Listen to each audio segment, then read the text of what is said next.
नमस्कार दोस्तों, स्वागत है आप सभी का हमारे YouTube चैनल सफलता की सीढ़ी और हिंदी साहित्य साधना में। दोस्तों, आज हम बना रहे हैं आपके लिए ये क्लासेस उत्तर प्रदेश बीएड प्रवेश परीक्षा के लिए, जो कि पेपर 2019 में हुआ था। दोस्तों, उस पेपर को हम सॉल्व कराएंगे आपको और साथ ही साथ उसमें उसकी व्याख्या देंगे और भी बहुत सारी महत्वपूर्ण बातें आपको साथ ही साथ बताते रहेंगे।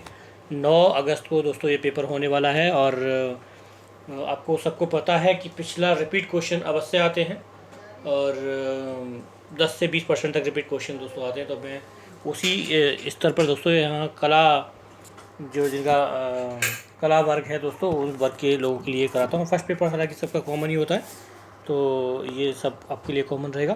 तो मैं आपको कराता हूँ सॉल्व।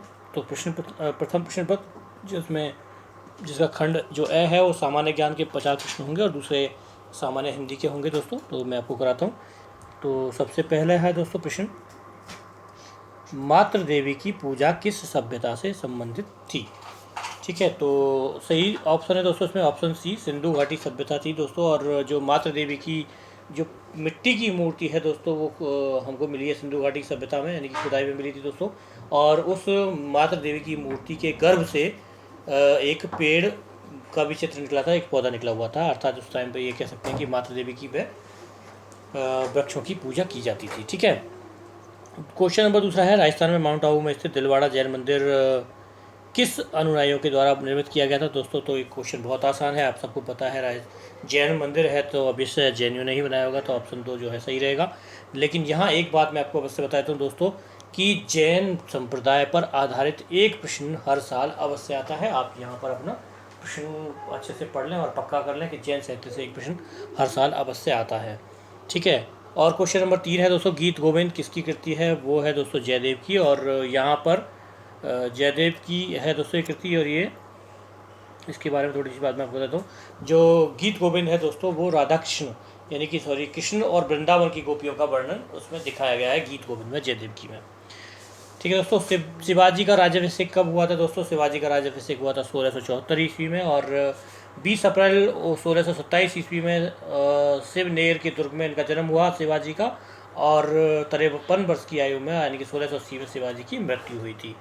ठीक है, क्वेश्चन नंबर 5 है दोस्तों, अकाल तख्त का निर्माण करता इनमें से कौन से सिख गुरु हैं?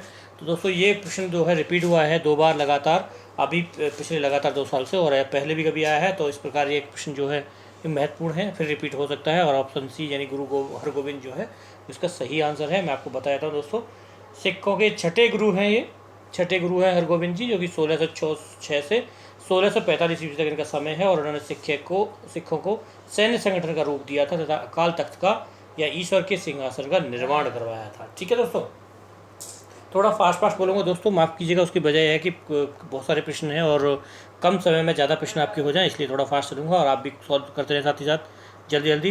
क्वेश्चन नंबर 6 है, भारत के समुद्री मार्ग की खोज किसने की थी दोस्तों? भारत के समुद्री मार्ग की खोज जो है वास्को डी गामा ने की थी। वास्को डी गामा के भारत के पश्चिमी तट पर स्थित बंदरगाह कलीकाट पर 20 मई 1498 ईस्वी को पहुंचा। उसने यहाँ पहुंचकर भारत के नए समुद्री मार्ग की खोज की थी।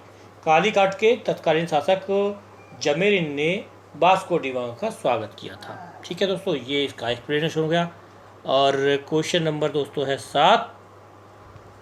क्वेश्चन नंबर 7 है, भारत में पहली अंग्रेजी व्यापारिक कंपनी कहाँ खोली गई थी? तो दोस्तों उसका सही आंसर है ऑप्शन बी, सूरत। अर्थात जहांगीर के शासनकाल में इंग्लिश ईस्ट इंडिया कंपनी में सर्वप्रथम 1611 में मसूलीपट्टम अथवा मछलीपट्टम में एक अस्थायी कारखाना स्थापित किया गया था, जो कि 1613 ईस्वी में सूरत में स्थापित कारखाना अंग्रेजों का प्रथम स्थायी कारखाना माना जाता है। क्वेश्चन नंबर 9 है, गांधी जी के द्वारा क्रियान्वित प्रथम सत्याग्रह जो कि नील किसानों से संबंधित रहा, इससे जुड़ा स्थल कौन सा है? ठीक है, तो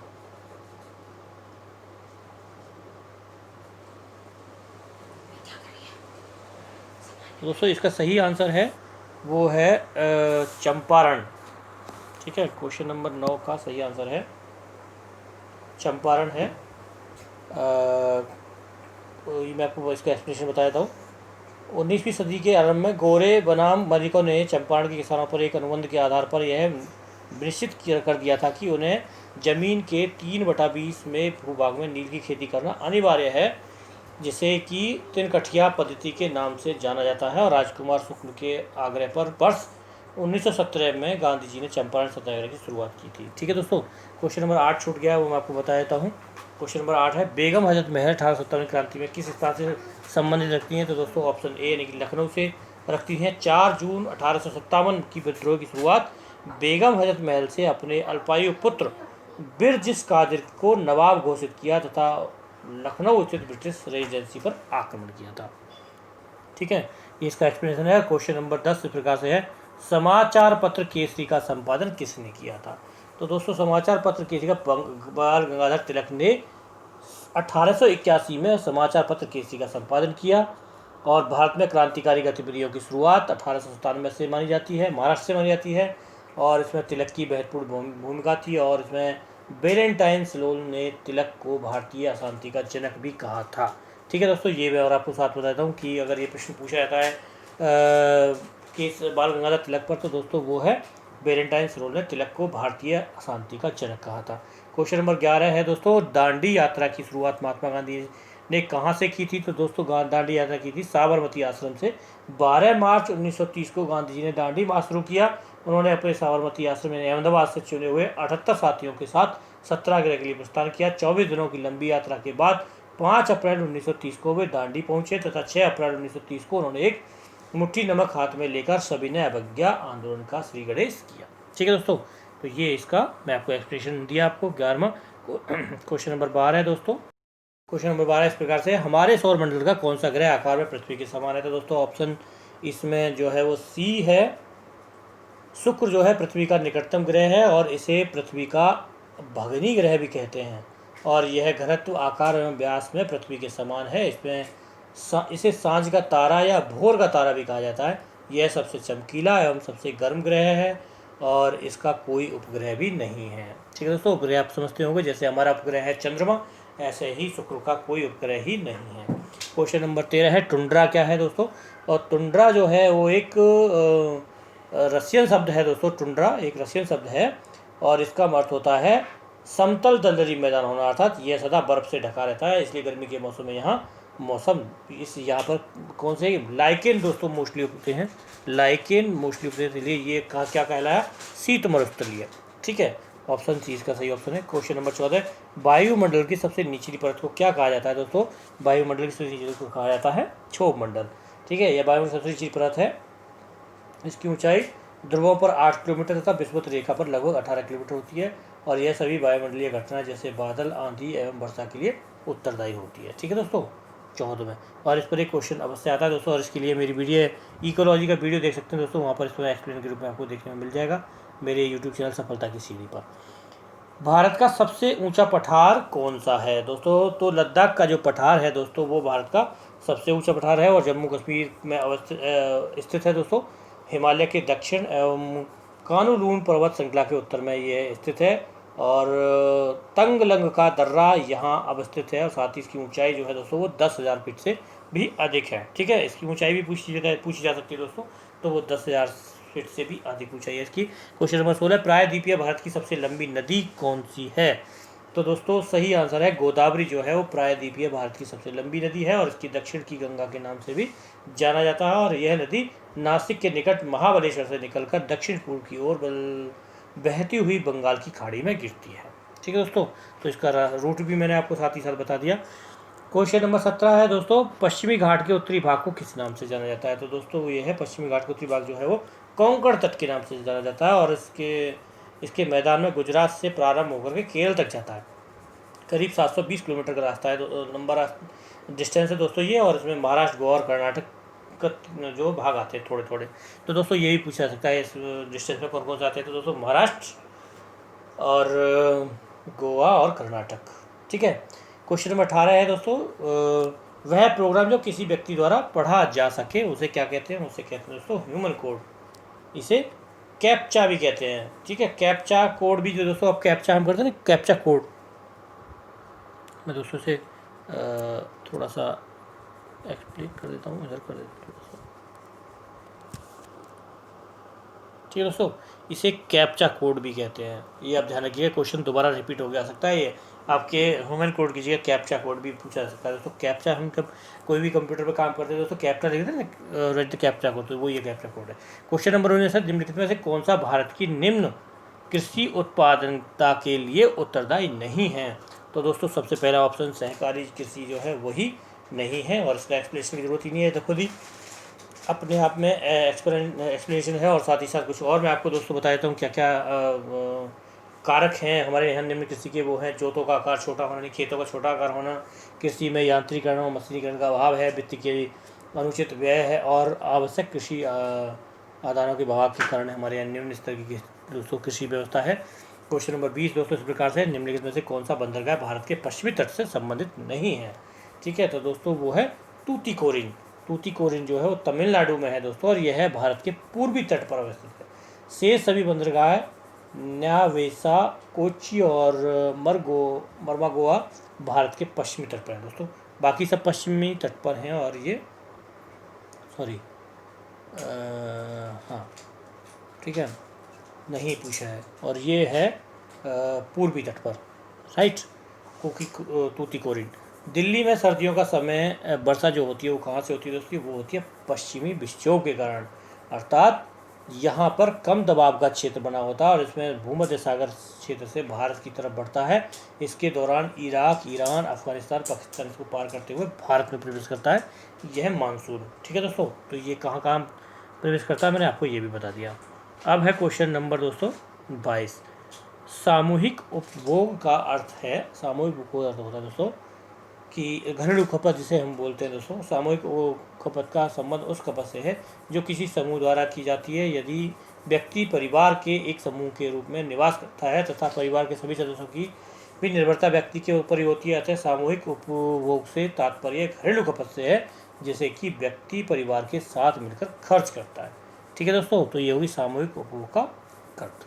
क्वेश्चन नंबर 23 दोस्तों, राष्ट्रीय आय को किस नाम से जाना जाता है? तो दोस्तों ऑप्शन सी जो है इसमें NNP अर्थात साधन लागत पर जो है वो सही है, और इसका सही जो विश्लेषण होता है दोस्तों साधन लागत पर का मतलब होता है net national product.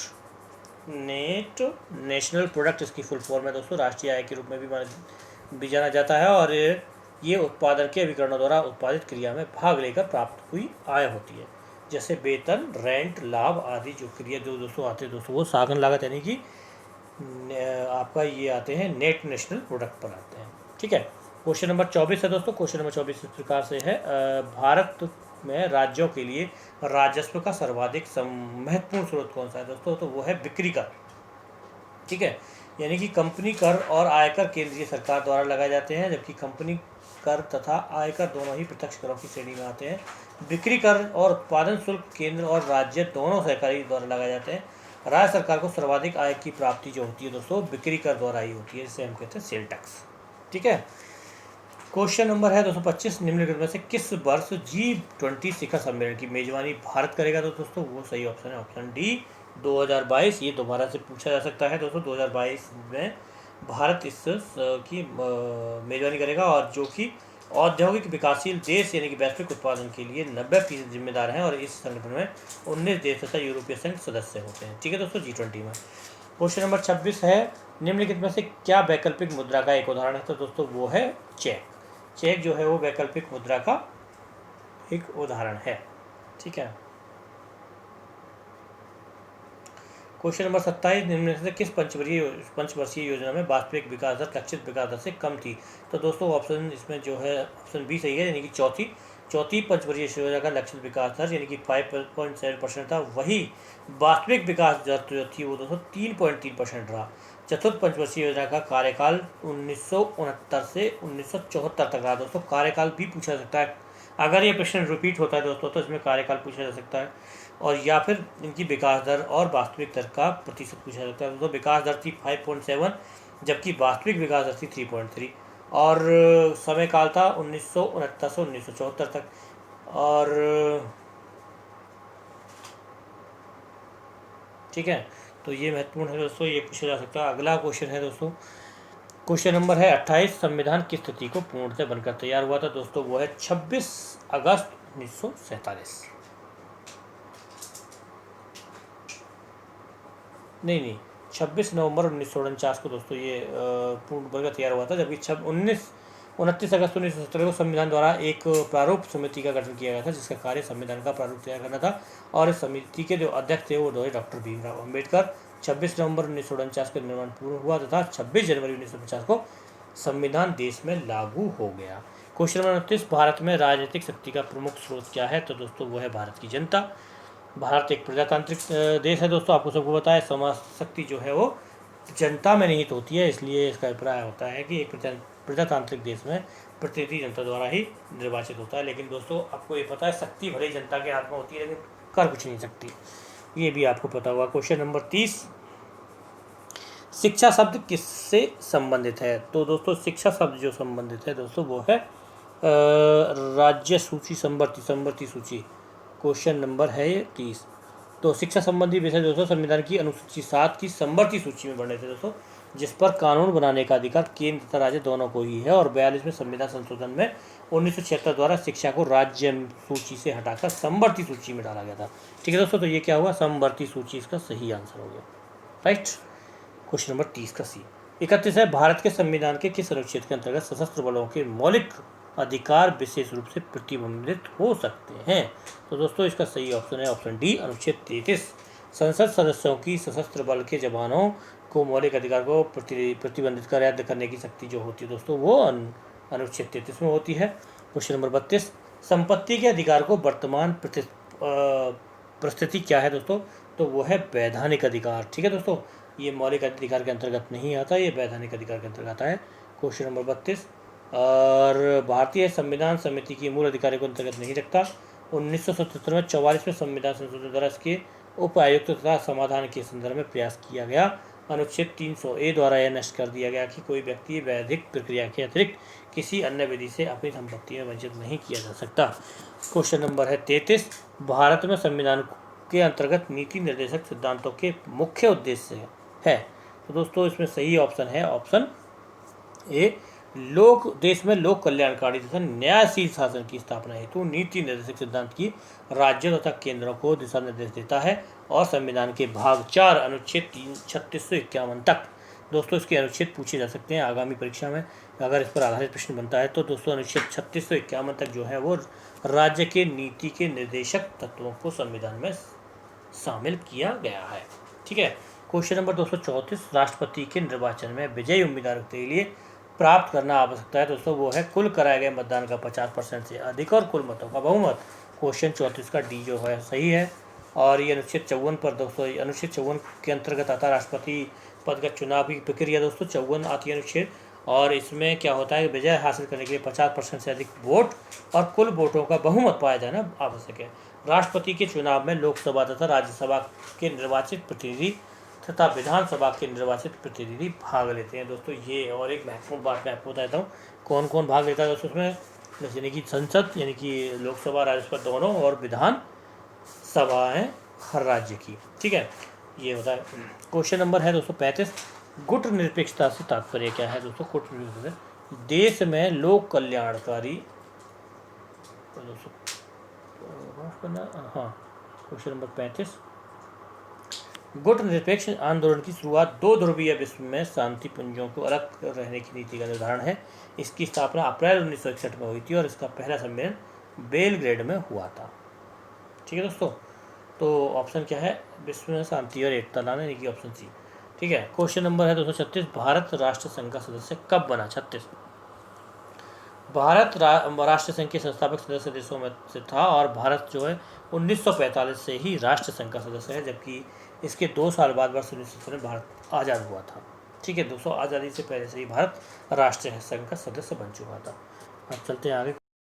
Question number 37 है दोस्तों, विश्व व्यापार संगठन का मुख्य उद्देश्य क्या है दोस्तों? विश्व व्यापार संगठन का सही उद्देश्य है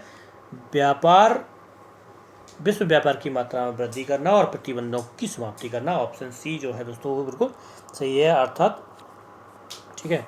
और क्वेश्चन नंबर है दोस्तों 38, निम्नलिखित में से कौन सा पुरस्कार खेल में प्रशिक्षण के लिए दिया जाता है दोस्तों? सबको पता है ऑप्शन बी, द्रोणाचार्य पुरस्कार जो है खेल से दिया जाता है और वो है युवा एवं खेल मंत्रालय द्वारा भारत सरकार द्वारा दिया था। और यह खेल के क्षेत्र में उत्कृष्ट प्रशिक्षण के लिए या प्रशिक्षक को दिया जाता है, यानी कि दोस्तों कोच को दिया जाता है। और इसमें पुरस्कार स्वरूप 5 लाख रुपए और द्रोणाचार्य की कांस्य की मूर्ति प्रदान की जाती है। आधारिक तौर पर खेलों में उत्कृष्ट कोचों के लिए दिए जाने वाला यह पुरस्कार वर्ष 1985 से प्रतिवर्ष दिया जा रहा है। ठीक है। क्वेश्चन नंबर 39, अर्थशास्त्र का नोबेल किसके द्वारा दिया था दोस्तों? अर्थशास्त्र का जो नोबेल है दोस्तों वो है स्वीडिश सेंट्रल बैंक। ऑप्शन 39 का यानी कि सी बी। अर्थशास्त्र के क्षेत्र में नोबेल पुरस्कार देने की शुरुआत की घोषणा स्वीडिश सेंट्रल बैंक के द्वारा की गई थी। इस बैंक के 300वीं वर्षगांठ पर वर्ष 1968 में शुरुआत की गई और यह पुरस्कार स्टॉकहोम में दिया जाता है। Question number 40, spell on the tiger पुस्तक के लेखक किस हैं दोस्तों? वो हैं सैयद माउंटगोमेरी। ठीक है। और इन्होंने बृहत मैंग्रोव के दलदल, सुंदरवन के ज्वार या डेल्टा का वर्णन इसमें किया और भारत और बांग्लादेश के बीच जो व्यवस्थित है उस बीच की जो क्षेत्र है दोस्तों उसका वर्णन इसमें किया गया, स्पेल ऑफ द टाइगर। ठीक है। और क्वेश्चन नंबर 41 है दोस्तों, वीर सावरकर अंतर्राष्ट्रीय हवाई अड्डा जो कि जो रिक्त स्थान दोस्तों में स्थित है और जो कि एक अधिकृत आवर्जक चेक पोस्ट के रूप में घोषित किया जाता है दोस्तों। क्वेश्चन 41, और वो है अंडमान निकोबार द्वीप समूह में स्थित है, जो कि 3 जनवरी 2019 को एक अधिकृत आवर्जन चेक पोस्ट के रूप में घोषित किया गया था दोस्तों। ये बहुत इंपॉर्टेंट है क्योंकि 3 जनवरी 2019 में अभी रिसेंटली किया गया दोस्तों। ये पुनः क्वेश्चन पूछा जा सकता है। क्वेश्चन नंबर 242 ये करंट से क्वेश्चन माना जाएगा, ये करंट में से। क्वेश्चन नंबर 42 हो गया दोस्तों, संघाई कॉर्पोरेशन संगठन में कौन कौन से देश हैं दोस्तों? तो ऑप्शन है चीन, रूस, कजाकिस्तान, उज्बेकिस्तान तथा तजाकिस्तान। ये दोस्तों इसके अंतर्गत आते हैं संघाई क्षेत्र के अंदर। और इस संगठन की स्थापना रूस, चीन, तजाकिस्तान, कजाकिस्तान की मिलकर वर्ष 1996 में की गई थी और बाद में उज्बेकिस्तान इसमें 6ठे सदस्य के रूप में शामिल हुआ था। और इस संगठन का प्रथम सम्मेलन 14-15 जून 2001 को संघाई यानी चीन में हुआ था और वर्तमान में भारत में पाकिस्तान भी इस संगठन के सदस्य बन गए हैं। ठीक है। क्वेश्चन नंबर 43, दूरी मापने की सबसे बड़ी इकाई कौन सी है दोस्तों? ये क्वेश्चन बहुत ही कन्फ्यूजन वाला है और ये पुनः रिपीट हो सकता है। तो दोस्तों दूरी मापने की सबसे बड़ी इकाई जो है वो है पारसेक। ठीक है। और कुछ लोग प्रकाश वर्ष भी कर देते हैं दोस्तों, प्रकाश वर्ष है, लेकिन दूरी मापने की अगर बात की जाएगी तो वहाँ पर पारसेक की जाएगी। तो पारसेक दूरी मापने की सबसे बड़ी इकाई है, जो कि एक पारसेक बराबर होता है 3.08 × 10⁻16 मीटर। खगोलीय इकाई के द्वारा सूर्य और पृथ्वी के बीच की मध्य दूरी खगोलीय इकाई कहलाती है। ठीक है। अब चलते हैं दोस्तों क्वेश्चन नंबर 44 पर। दोस्तों एक क्वेश्चन विटामिन पर अवश्य आता है और खासकर विटामिन बी पर। ये आप गांठ बांध लें। जैसे कि ये क्वेश्चन मैंने आपको पहले बताया दोस्तों, जैसे कि आपका राष्ट्रपति पे आता है दोस्तों एक क्वेश्चन, और एक जैसे मैंने जैन धर्म पे बताया, ऐसे ये क्वेश्चन विटामिन पे आता है दोस्तों। विटामिन बी का रासायनिक, विटामिन B6 का रासायनिक नाम क्या है दोस्तों? विटामिन B6 का रासायनिक नाम है पायरिडॉक्सिन। ठीक है। और मैं आपको दोस्तों विटामिन बी के बारे में पूछा सकता है तो मैं आपको विटामिन बी के जितने भी मोस्ट कंपोनेंट है मोस्टली बता देता हूँ। जैसे विटामिन B2 है दोस्तों वो है राइबोफ्लेविन, विटामिन B5 है वो नियासिन है, विटामिन B6 है वो पायरिडॉक्सिन है, और विटामिन B12 है वो साइक्लोकोबालामिन है। ठीक है। तो इन पर आज दोस्तों क्वेश्चन पूछा जा सकता है, तो मैंने आपको मोस्टली चारों बता दिए। क्वेश्चन नंबर है 45, गति के नियम का प्रतिपादन किसने किया? सबको पता है न्यूटन ने किया था दोस्तों गति के नियम। और जिसका पूरा नाम है दोस्तों सर आइजैक न्यूटन, जो कि 1687 ईस्वी में अपनी पुस्तक प्रिंसिपिया में प्रतिपादित किया था। ठीक है। और इसको न्यूटन गति के नियम भी जाना जाता है। ठीक है दोस्तों। क्वेश्चन नंबर 46, DTP का विस्तार करें तो DTP का पूर्ण नाम है दोस्तों desktop publishing, option A. Question number 47, दबाव व खाद्य पदार्थों के संरक्षण आदि में किस अम्ल का प्रयोग किया जाता है? तो दोस्तों वो अम्ल है बेंजोइक अम्ल। ठीक है। कौन सा है? बेंजोइक अम्ल। अब मैं आपको दोस्तों बता देता हूँ कौन सा अम्ल किस काम में आता है। ठीक है। और भी कुछ पूछा जा सकता है इसके अलावा। तो दोस्तों अगर पूछा जाता है तो मैं आपको बताता हूँ, जो साइट्रिक अम्ल है दोस्तों वो धातुओं को साफ करने के काम में आता है। बेंजोइक अम्ल दवा व खाद्य पदार्थों के संरक्षण में होता है। फॉर्मिक अम्ल जो होता है वो जीवाणुनाशक के रूप में होता है। और एसिटिक अम्ल जो होता है, एसिटिक एसिड जो होता है वो दोस्तों विलायक के रूप में होता है। ठीक है। ये इनके कार्य हुए। क्वेश्चन नंबर 48, मस्तिष्क किसके साथ मिलकर केंद्रीय तंत्रिका तंत्र को स्थापना करता है? तो दोस्तों मस्तिष्क वह तंत्र है जो संपूर्ण शरीर तथा स्वयं तंत्रिका तंत्र पर नियंत्रण रखता है। केंद्रीय तंत्रिका तंत्र कहलाता है। मस्तिष्क तथा मेरुरज्जु मिलकर केंद्रीय तंत्रिका तंत्र की स्थापना करते हैं और मस्तिष्क मेरुरज्जु का ही बड़ा वह भाग है। ठीक है दोस्तों, तो मेरुरज्जु जो है इसका सही answer option C. Question number 49, रंग वर्णनाता किस प्रकार का, जिसे कलर विजन कहते हैं दोस्तों, वो एक अनुवांशिक बीमारी है, यानी कि जेनेटिक बीमारी है। क्वेश्चन नंबर 49, और उसमें क्या करता है, कलर विजन का भेद नहीं कर पाता, हरे लाल नीले पीले ऐसे दोस्तों अलग अलग प्रकार से होता है, और ये एक अनुवांशिक रोग है, एक बीड़ी से दूसरी तक। क्वेश्चन नंबर 50, चीनी यात्री फाइयान किस शासक के समय भारत आया था दोस्तों, तो वो ऑप्शन सही है। क्वेश्चन, चीनी यात्री फाइयान गुप्त वंश के शासक चंद्रगुप्त द्वितीय विक्रमादित्य, यानी कि 380 से 412 ईस्वी के जो समय काल है, चंद्रगुप्त विक्रमादित्य उनके दरबार में आया था, और वह फाइयान बौद्ध मतावलंबी था। ठीक है दोस्तों, ये हो गया उसका। ठीक है दोस्तों, तो ये पार्ट ए हो गया, जिसमें हमने आपको कराया सामान्य अध्ययन, और दूसरा पार्ट जो है दोस्तों सामान्य हिंदी, वो हम दोस्तों अगली वीडियो में आपको कराएंगे, क्योंकि फिर इसका समय ज़्यादा हो जाएगा। ठीक है, तो 4 पार्टों को 4 भाग वीडियो बना के आपको दे देंगे बहुत जल्द। और दोस्तों, अगर आपको ये हमारी वीडियो पसंद आई हो, हमारी ये क्लासेस पसंद आई हो, तो प्लीज़ लाइक कीजिएगा, शेयर करिएगा, सब्सक्राइब कीजिएगा। और अगर आप चाहते हैं बहुत जल्दी मैं आपको और अच्छी वीडियो बना के दूँ बीएड पर आधारित, तो वैसे तो मैं नेट हिंदी का तैयारी कराता हूँ दोस्तों, आप सबको पता होगा। तो अगर बीएड हिंदी की तैयारी के संबंधित अगर आप मुझसे वीडियो चाहते हैं, तो आप मुझे इस पर व्हाट्सअप करें, या मुझे इस वीडियो पर कमेंट करें। इस नंबर पर मुझे व्हाट्सअप कर सकते हैं या कमेंट करें।